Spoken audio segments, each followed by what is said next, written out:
ಮೊದಲನೇದಾಗಿ ನನ್ನ ಎಲ್ಲಾ ವೀಕ್ಷಕ ಪ್ರಭುಗಳಿಗೆ 2025 ಹೊಸ ವರ್ಷದ ಹಾರ್ದಿಕ ಶುಭಾಶಯಗಳು. ಆ ದೇವರು ನಿಮಗೆ ಒಳ್ಳೆಯ ಆಯುಷ್ಯ, ಆರೋಗ್ಯ, ಸುಖ, ಶಾಂತಿ, ನೆಮ್ಮದಿ, ಸಕಲ ಅಷ್ಟೈಶ್ವರ್ಯಗಳನ್ನ ಕೊಟ್ಟು ಕಾಪಾಡಲಿ. ಅಲ್ಲದೆ ನಿಮ್ಮ ಎಲ್ಲಾ ಇಷ್ಟಾರ್ಥಗಳನ್ನ ತಾಯಿ ಜಗನ್ಮಾತೆ ನೆರವೇರಿಸಲಿ ಎಂದು ಕೋರುತ್ತಾ ವಿಡಿಯೋವನ್ನ ಪ್ರಾರಂಭಿಸೋಣ. ಈ ವಿಡಿಯೋದಲ್ಲಿ ಹೇಳಿರುವಂತಹ ಮಾಹಿತಿಯು ಕೆಲವು ವಿದ್ವಾಂಸರು ಹಾಗೂ ಜ್ಯೋತಿಷ್ಯದಲ್ಲಿ ಪರಿಣಿತಿಯನ್ನ ಹೊಂದಿದಂತಹ ಜ್ಯೋತಿಷ್ಯರ ಸಲಹೆಯನ್ನ ತೆಗೆದುಕೊಂಡು ನಾವು 2025 ಭವಿಷ್ಯದ ಪ್ರಿಡಿಕ್ಷನ್ ಅನ್ನ ಹೇಳ್ತಾ ಇದ್ದೇವೆ. ಮಿಥುನ ರಾಶಿಯವರ ವರ್ಷ 2025 ಯಾವ ರೀತಿ ಇರಲಿದೆ, ಹೇಗಿರಲಿದೆ, ಅವರ ಆರೋಗ್ಯ, ಹಣಕಾಸಿನ ಸ್ಥಿತಿ ಹೇಗಿದೆ, ದಾಂಪತ್ಯ ಜೀವನ, ಸಂತಾನ ಫಲ, ಲವ್ ಲೈಫ್, ವ್ಯಾಪಾರ ವ್ಯವಹಾರ ಹೇಗಿರಲಿದೆ, ವಿದ್ಯಾರ್ಥಿಗಳ ಜೀವನ ಹೇಗಿದೆ, ಲಾಭ ನಷ್ಟಗಳೇನು, ಎಲ್ಲದರ ಬಗ್ಗೆ ಸಂಪೂರ್ಣ ವಿವರವನ್ನ ಹೇಳ್ತೀವಿ. ವಿಡಿಯೋವನ್ನ ಕೊನೆಯವರೆಗೂ ನೋಡಿ ಹಾಗೂ ಗಮನವಿಟ್ಟು ಕೇಳಿ. 2025 ಈ ಒಂದು ಅಂಕಿಗಳನ್ನ ನಾವಿಲ್ಲಿ ಟೋಟಲ್ ಮಾಡಿದಾಗ ನೋಡಬಹುದು 9 ಅಂಕ ಬರ್ತದೆ. 9 ಮಂಗಳನ ಸ್ಥಾನವನ್ನ ಇಲ್ಲಿ ತಿಳಿಸ್ತದೆ. ಹಾಗಾಗಿ 2025 ಮಂಗಳ ದೇವನಿಂದ ವರ್ಷ ಪೂರ್ತಿ ನೀವು ಒಂದಿಲ್ಲ ಒಂದು ಫಲವನ್ನ ಪಡ್ಕೊಳ್ತೀರಿ. ಮಿಥುನ ರಾಶಿಯವರ ವರ್ಷದ ಕುಂಡಲಿಯನ್ನ ನಾವಿಲ್ಲಿ ಗಮನಿಸೋದಾದ್ರೆ ಈ ರೀತಿ ಇದೆ. ಇದನ್ನ ನೀವು ನಿಮ್ಮ ಹೆಸರಿನ ಮೊದಲನೇ ಅಕ್ಷರದಿಂದ ಕೂಡ ನೋಡಬಹುದು ಮತ್ತು ನಿಮ್ಮ ಜನ್ಮನಾಮದಿಂದಲೂ ಈ ಭವಿಷ್ಯವನ್ನ ನೀವು ಕೇಳಬಹುದು. ಇದೊಂಥರ ಜನರಲ್ ಪ್ರಿಡಿಕ್ಷನ್ ಆಗಿರುತ್ತದೆ. ನಾವು ಜನರಲ್ ಆಗಿ ಈ ಒಂದು ಭವಿಷ್ಯವನ್ನ ನಾವಿಲ್ಲಿ ಹೇಳ್ತಾ ಇದ್ದೇವೆ. ವರ್ಷದ ಕುಂಡಲಿಯಲ್ಲಿ ಮಂಗಳನು 2ನೇ ಮನೆಯಲ್ಲಿ ವಕ್ರಿಯನಾಗಿ ಕುಳಿತಿರೋದ್ರಿಂದ ಮಿಥುನ ರಾಶಿಯವರಿಗೆ ವರ್ಷ ಪೂರ್ತಿ ಒಂದಲ್ಲ ಒಂದು ರೀತಿಯಲ್ಲಿ ಉತ್ತಮ ಫಲಗಳನ್ನ ಮಂಗಳನು ನೀಡಲಿದ್ದಾನೆ. ಅದು ಯಾವ್ಯಾವ ಅನ್ನೋದನ್ನ ಮುಂದೆ ಚರ್ಚಿಸ್ತೀವಿ. ವಿಡಿಯೋವನ್ನ ನೋಡ್ತಾ ಇರಿ. ಕೇತು 4ನೇ ಮನೆಯಲ್ಲಿ, ಬುಧನು 6ನೇ ಮನೆಯಲ್ಲಿ ರೋಗದ ಭಾವದಲ್ಲಿ ಇರೋದ್ರಿಂದ 2025 ನೀವು ತುಂಬಾ ಸ್ವಲ್ಪ ಆರೋಗ್ಯದ ಕಡೆ ಗಮನ ಹರಿಸಬೇಕಾಗ್ತದೆ. ಇನ್ನು ಸೂರ್ಯನು 7ನೇ ಮನೆ, ಚಂದ್ರನು 8ನೇ ಮನೆ ಹಾಗೂ ಶುಕ್ರನು ಮತ್ತು ಶನಿಯು ನಿಮ್ಮ ಕುಂಡಲಿಯಲ್ಲಿ ತ್ರಿಕೋನದ ಮನೆಯಲ್ಲಿ ಕುಳಿತಿರೋ ಮಾಲಭ್ಯ ಹಾಗೂ ಶಸ್ಯ ಯೋಗವನ್ನ ಇಲ್ಲಿ ಅನುಗ್ರಹಿಸಲಿದ್ದಾರೆ.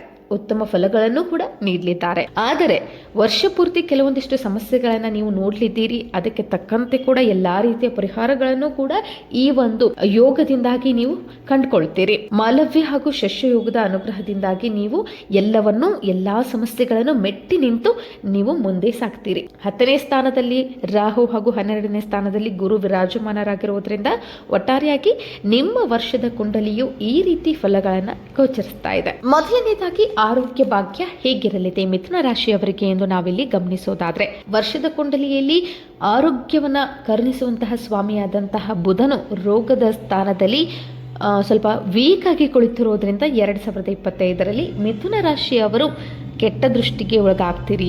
ಅದರ ಜೊತೆಗೆ ಆರೋಗ್ಯದ ಸಮಸ್ಯೆಗಳನ್ನು ನೀವು ಎದುರಿಸಲಿದ್ದೀರಿ. ನೆಗಡಿ, ಕೆಮ್ಮು, ಜ್ವರ, ಶ್ವಾಸಕೋಶದಂತಹ ಸಮಸ್ಯೆ, ವಾತ ಕಫದ ಸಮಸ್ಯೆ ಆಗಿರಬಹುದು, ಉಸಿರಾಟದ ಸಮಸ್ಯೆ ಆಗಿರಬಹುದು, ಅಸ್ತಮಾದಂತಹ ಸಮಸ್ಯೆ ಮುಂಚೆ ಯಾರಿಗಾದ್ರೂ ಇದ್ರೆ ಅದೊಂದು ಸ್ವಲ್ಪ ಹೆಚ್ಚು ಕಡಿಮೆ ಆಗಬಹುದು. ಇನ್ನು ಜನವರಿಯಿಂದ ಆಗಸ್ಟ್ ವರೆಗೂ ನಿಮಗೆ ಒಂದಲ್ಲ ಒಂದು ರೀತಿಯಿಂದ ಆರೋಗ್ಯದ ಸಮಸ್ಯೆಗಳನ್ನ ನೀವು ನೋಡ್ತಾ ಇರ್ತೀರಿ. ಹಾಗಾಗಿ ನೀವು ಪ್ರಾರಂಭದಿಂದಲೇ ಸುಮ್ಮನೆ ಕೂತ್ಕೊಳ್ಳಕ್ ಹೋಗ್ಬೇಡಿ.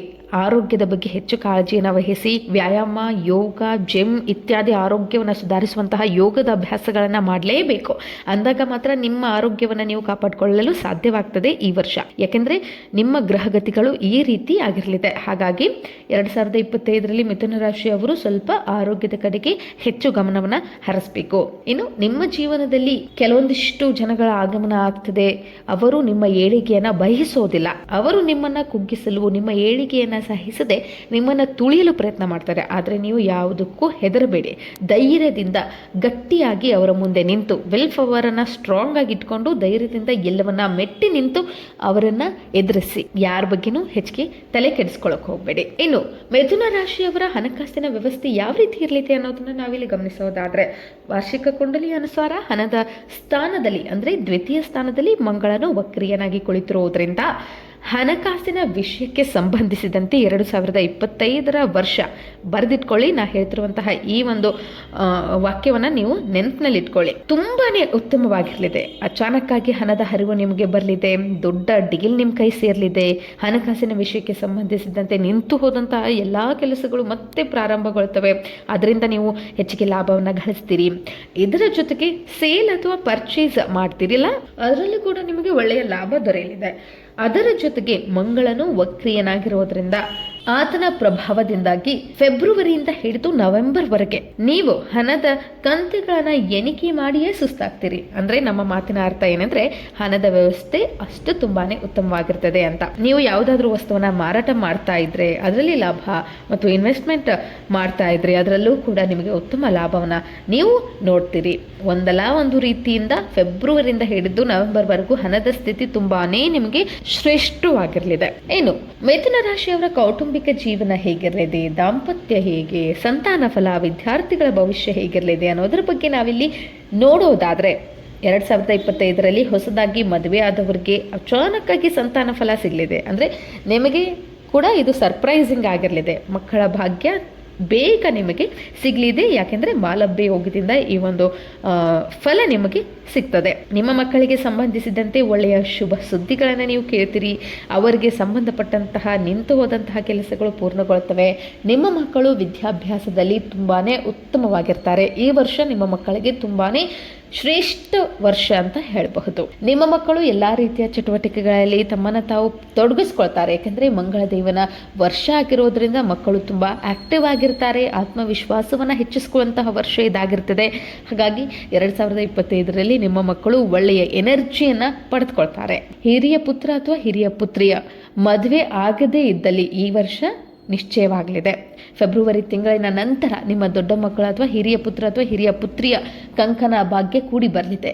ನಿಮ್ಮ ಮಕ್ಕಳಲ್ಲಿ ಹಿರಿಯ ಮಕ್ಕಳಿದ್ದರೆ ಅವರಿಗೆ ವಿದೇಶ ಪ್ರಯಾಣ ಬೆಳೆಸುವಂತಹ ಯೋಗ ಕೂಡ ಬರಲಿದೆ. ಇನ್ನು ವಿದ್ಯಾರ್ಥಿಗಳಿಗೆ ಈ ವರ್ಷ ಯಾವ ರೀತಿ ಇರಲಿದೆ ಎಂದು ನಾವಿಲ್ಲಿ ಗಮನಿಸೋದಾದ್ರೆ ನಿಮಗೆ ವಾಹನ ಖರೀದಿಸುವ ಭಾಗ್ಯ ಕೂಡಿ ಬರಲಿದೆ. ಅಂದ್ರೆ ನಾನು ಯಾವುದಾದ್ರೂ ಒಂದು ಕೆಲಸ ಮಾಡಿದ್ರೆ ನನಗೆ ಇದು ಬೇಕು ಅಂತ ಡಿಮಾಂಡ್ ಮಾಡಿರ್ತೀರಿ, ತಂದೆ ತಾಯಿ ಒಪ್ಪಿರೋದಿಲ್ಲ.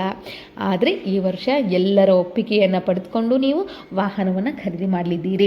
ಅಥವಾ ನಿಮಗೆ ವಿದೇಶಕ್ಕೆ ಹೋಗುವಂತಹ ಎಲ್ಲಾ ರೀತಿಯ ಬೆಳವಣಿಗೆಯನ್ನ ನೀವು ಈ ವರ್ಷ ನೋಡ್ತೀರಿ. 2025 ವಿದ್ಯಾರ್ಥಿಗಳಿಗೆ ತುಂಬಾ ಉತ್ತಮ ಹಾಗೂ ಶ್ರೇಷ್ಠ ಆಗಿರುತ್ತದೆ. ಹಾಗಾಗಿ 2025 ವಿದ್ಯಾರ್ಥಿಗಳಿಗೆ ತುಂಬಾ ಉಪಯುಕ್ತವಾಗಿರಲಿದೆ. ಅದರ ಜೊತೆಗೆ 9ನೇ ಮನೆಯಲ್ಲಿ ಶನಿ ಹಾಗೂ ಶುಕ್ರನು ಕುಳಿತಿರುವುದರಿಂದ ಮಾಲಭ್ಯ ಯೋಗ ಹಾಗೂ ಶಸ್ಯ ಯೋಗವನ್ನು ಅನುಗ್ರಹಿಸುತ್ತಿರುವುದರಿಂದ ಮಿಥುನ ರಾಶಿಯವರಿಗೆ ವಿದೇಶಕ್ಕೆ ಪ್ರಯಾಣ ಬೆಳೆಸುವಂತಹ ಯೋಗ ಆಗಿರಬಹುದು, ಅಥವಾ ವಿದೇಶದ ಕೆಲಸ ಕಾರ್ಯಗಳಲ್ಲಿ ಸಫಲತೆ ಸಿಗುವಂತಹದ್ದಾಗಿರಬಹುದು, ಅಥವಾ ವಿದೇಶದಿಂದ ನಿಮಗೆ ಆರ್ಡರ್ ಸಿಗುವಂತಹದ್ದು ಈ ವರ್ಷ ಗೋಚರಿಸ್ತಾ ಇದೆ.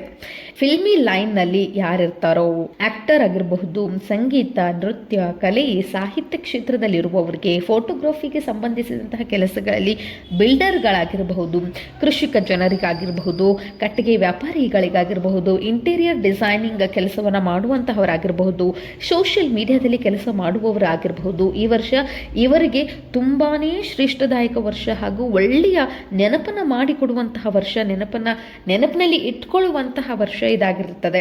ಏಕೆಂದರೆ ಅಷ್ಟು ನಿಮಗೆ ಏಳಿಗೆಯನ್ನ ಈ ವರ್ಷ ತಂದು ಕೊಡ್ತದೆ. ನಿಮ್ಮ ಗ್ರೋತ್ ಈ ವರ್ಷ ನೀವು ಹಿಂದಿನ ವರ್ಷಕ್ಕಿಂತಲೂ ಹೆಚ್ಚು ನೀವು ಈ ವರ್ಷ ನೋಡಲಿದ್ದೀರಿ.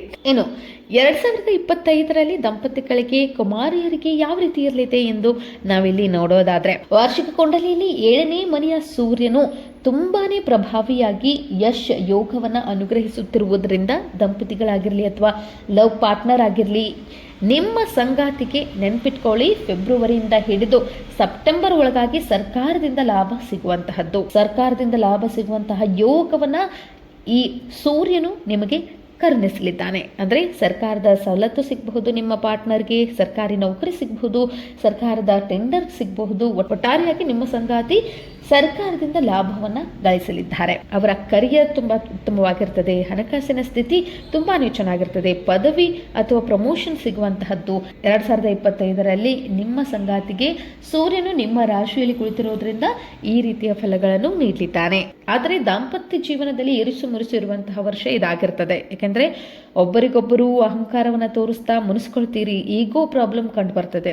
ಪದವಿ ಮತ್ತು ಪ್ರಮೋಷನ್ ಈ ರೀತಿ ಉನ್ನತ ಮಟ್ಟಕ್ಕೆ ಹೋದಾಗ ಒಬ್ಬ ಮನುಷ್ಯನಲ್ಲಿ ಅಹಂಕಾರ ಅನ್ನೋದು ಸಹಜವಾಗಿಯೇ ಬರ್ತದೆ. ಆದರೆ ದಂಪತಿಗಳು ಅದನ್ನ ಬದಿಗಟ್ಟಿ ಇಬ್ಬರು ಒಬ್ಬರನ್ನೊಬ್ಬರು ಪ್ರೀತಿಯಿಂದ ಅನ್ಯೂನ್ಯವಾಗಿ ಇರುವಂತದ್ದು ತುಂಬಾನೇ ಉತ್ತಮವಾಗಿರ್ತದೆ. ಯಾವುದೇ ಕಾರಣಕ್ಕೂ ನೀವಿಬ್ರು ಒಬ್ಬರನ್ನೊಬ್ಬರು ಬಿಟ್ಟು ಕೊಡಬೇಡಿ. ಚಂದ್ರನು ನಿಮ್ಮ ವಾರ್ಷಿಕ ಕುಂಡಲಿಯಲ್ಲಿ 8ನೇ ಮನೆಯಲ್ಲಿ ಕುಳಿತಿರೋದ್ರಿಂದ ಈ ವರ್ಷ ನಿಮ್ಮ ತಾಯಿಯ ಆರೋಗ್ಯದಲ್ಲಿ ಸ್ವಲ್ಪ ಏರುಪೇರನ್ನ ನೀವು ನೋಡ್ಲಿದ್ದೀರಿ. ನಿಮ್ಮ ತಾಯಿಯು ಆರೋಗ್ಯ ಸಮಸ್ಯೆಯನ್ನ ಅನುಭವಿಸುತ್ತಿರುವುದರಿಂದ ನಿಮ್ಮ ಸಹಕಾರ ಹಾಗೂ ಆರೈಕೆ ಬೇಕಾಗ್ತದೆ. ಸ್ವಲ್ಪ ತಾಯಿಯ ಬಗ್ಗೆ ಎಚ್ಚರ ವಹಿಸಿ ಹಾಗೂ ಕಾಳಜಿಯನ್ನು ಮಾಡಿ. ಇನ್ನು ವ್ಯಾಪಾರ ವ್ಯವಹಾರಸ್ಥರಿಗೆ 2025 ಯಾವ ರೀತಿ ಇರಲಿದೆ ಎನ್ನುವುದನ್ನು ನಾವಿಲ್ಲಿ ಗಮನಿಸೋದಾದ್ರೆ, ಯಾರು ವ್ಯಾಪಾರ ವ್ಯವಹಾರದ ಉದ್ಯೋಗವನ್ನು ಮಾಡ್ತಿದ್ದೀರಿ ಅವರಿಗೆ ಈ ವರ್ಷ ದೊಡ್ಡ ಪರಿವರ್ತನೆಯ ವರ್ಷ ಅಂದರೆ ತಪ್ಪಾಗೋದಿಲ್ಲ.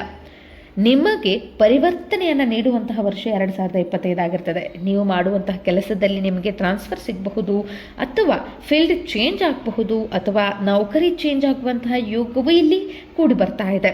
ಅಂದರೆ ಪರಿವರ್ತನೆಯನ್ನು ಮಾಡುವಂತಹ ವರ್ಷ ಇದಾಗಿರೋದ್ರಿಂದ ನೌಕರಿ ಆಗಲಿ ಅಥವಾ ವ್ಯಾಪಾರವನ್ನು ಮಾಡುವವರಾಗಲಿ ಇಬ್ಬರ ಜೀವನದಲ್ಲಿಯೂ ಕೂಡ ಪರಿವರ್ತನೆ ಅನ್ನೋದನ್ನು ನೀವು ನೋಡ್ತೀರಿ. ಮತ್ತು ಈ ಯೋಗವು ಫೆಬ್ರವರಿಯಿಂದ ಹಿಡಿದು ಡಿಸೆಂಬರ್ ಒಳಗಾಗಿ ಆಕ್ಟಿವ್ ಆಗಿರೋದ್ರಿಂದ ಹಣಕಾಸಿನಲ್ಲಿ ಲಾಭ, ಪದವಿಯಲ್ಲಿ ಲಾಭ, ಹೆಸರನ್ನು ಮಾಡ್ತೀರಿ, ಕೀರ್ತಿ ಯಶಸ್ಸು ಗಳಿಸ್ತೀರಿ, ಉನ್ನತ ಪದವಿ ನಿಮಗೆ ಸಿಗ್ತದೆ. ಈ ರೀತಿಯಾದಂತಹ ಫಲಗಳನ್ನು ನೀವು ನೋಡಲಿದ್ದೀರಿ. ಎಲ್ಲವೂ ಉತ್ತಮವಾಗಿರ್ತದೆ. ಆದರೆ ಶನಿ ಹಾಗೂ ಗುರುವಿನ ಪರಿವರ್ತನೆಯಿಂದಾಗಿ ನೌಕರಿಯಲ್ಲಿ ಟ್ರಾನ್ಸ್ಫರ್ ಸಿಗ್ತದೆ, ಫೀಲ್ಡ್ ಚೇಂಜ್ ಆಗಬಹುದು, ನೀವು ಬಯಸಿದಂತಹ ಒಂದು ಕೆಲಸ ನಿಮಗೆ ಸಿಗದೇ ಇರಬಹುದು, ಅಥವಾ ಬೇರೆ ಪ್ರಮೋಷನ್ ಸಿಗಬಹುದು, ಬೇರೆ ಕಡೆ ವರ್ಗಾವಣೆ ಆಗಬಹುದು, ಅಥವಾ ಹೊಸ ಬಿಸ್ನೆಸ್ಸನ್ನು ನೀವು ಸ್ಟಾರ್ಟ್ ಮಾಡಬಹುದು ವ್ಯಾಪಾರಸ್ಥರಾಗಿದ್ದರೆ. ಈ ರೀತಿ ಯೋಗ ನೀವು ನೋಡಲಿದ್ದೀರಿ. ಇನ್ನು ಹೊಸ ಕೆಲಸಗಳಲ್ಲಿ ಇನ್ವೆಸ್ಟ್ ಕೂಡ ಮಾಡ್ತೀರಿ. ಪಾರ್ಟ್ನರ್ಶಿಪ್ಪಲ್ಲಿ ಆಗಬಹುದು ಅಥವಾ ಟೈಅಪ್ನಲ್ಲಿ ನೀವು ಒಬ್ರಿಗೊಬ್ಬರು ಅರ್ಥ ಮಾಡಿಕೊಂಡು ವಿಚಾರಣೆ ಮಾಡಿಕೊಂಡು ನೀವು ಈ ಕೆಲಸವನ್ನು ಮಾಡ್ತೀರಿ. ಇನ್ನು ನೌಕರಿ ಮಾಡುವವರು ಕೂಡ ಈ ವರ್ಷ ಸುಮ್ಮನೆ ಕೂರೋದಿಲ್ಲ, ಏನಾದರೂ ಒಂದು ಹೊಸ ಉದ್ಯೋಗವನ್ನು ತಲೆ ಉಪಯೋಗಿಸಿ ಮಾಡ್ತೀರಿ. ಇದೇ ರೀತಿ ವ್ಯಾಪಾರಿಗಳು ಕೂಡ ವ್ಯಾಪಾರದಲ್ಲಿ ಚೇಂಜಸ್ ಮಾಡಲಿದ್ದೀರಿ ಅಥವಾ ಹೊಸ ವ್ಯಾಪಾರವನ್ನೇ ಶುರು ಮಾಡ್ತೀರಿ. ಅಂದರೆ 2025 ಪರಿವರ್ತನೆ ವರ್ಷ ಆಗಿರೋದ್ರಿಂದ ಮಿಥುನ ರಾಶಿಯವರಿಗೆ ಈ ರೀತಿಯ ಫಲಗಳನ್ನು ನೀಡ್ತದೆ. ಜೊತೆಗೆ ವಾರ್ಷಿಕ ಕುಂಡಲಿಯ ಅನುಸಾರ 12ನೇ ಮನೆಯಲ್ಲಿ ಗುರು ಕುಳಿತಿರೋದ್ರಿಂದ, ಅಂದರೆ 2025ರಲ್ಲಿ ನೀವು ಹೆಚ್ಚು ತೀರ್ಥಯಾತ್ರೆಗೆ ಹೋಗ್ತೀರಿ, ಧಾರ್ಮಿಕ ಕ್ಷೇತ್ರಗಳಿಗೆ ಭೇಟಿ ನೀಡ್ತೀರಿ, ವಿದೇಶದ ಯಾತ್ರೆಯನ್ನು ಕೈಗೊಳ್ತೀರಿ. ತೀರ್ಥಯಾತ್ರೆ ಕೈಗೊಳ್ಳಿರಿ. ನೀವು ಈ ವರ್ಷ ತುಂಬಾನೇ ಭಕ್ತಿ ಶ್ರದ್ಧೆಯಿಂದ ದೇವರ ಒಂದು ಕೃಪೆಗೆ ಪಾತ್ರರಾಗ್ತೀರಿ. ನಿಮ್ಮ ಪರಿವಾರದ ಸಮೇತ ತೀರ್ಥಯಾತ್ರೆಯನ್ನು ಕೈಗೊಳ್ತೀರಿ. ಹೊರಗಡೆ ಎಲ್ಲಾದರೂ ಸುತ್ತಾಡೋಕ್ಕೆ ಹೋಗ್ತೀರಿ. ಒಟ್ಟಾರೆಯಾಗಿ ಹೇಳೋದಾದರೆ 2025 ಕಳೆದ ವರ್ಷಕ್ಕಿಂತ ತುಂಬಾ ಉತ್ತಮವಾಗಿರ್ತದೆ ಮತ್ತು ಈ ವರ್ಷವನ್ನು ನೀವು ನೆನಪಿನಲ್ಲಿ ಇಟ್ಕೊಳ್ತೀರಿ. ನಾವು ಹೇಳಿರುವಂಥ ಈ ಮಾಹಿತಿ ನಿಮಗೆ ಇಷ್ಟವಾದಲ್ಲಿ ನಮ್ಮ ಚಾನಲನ್ನು ಲೈಕ್ ಮಾಡಿ, ಶೇರ್ ಮಾಡಿ, ಸಬ್ಸ್ಕ್ರೈಬ್ ಮಾಡೋದನ್ನು ಮರಿಬೇಡಿ.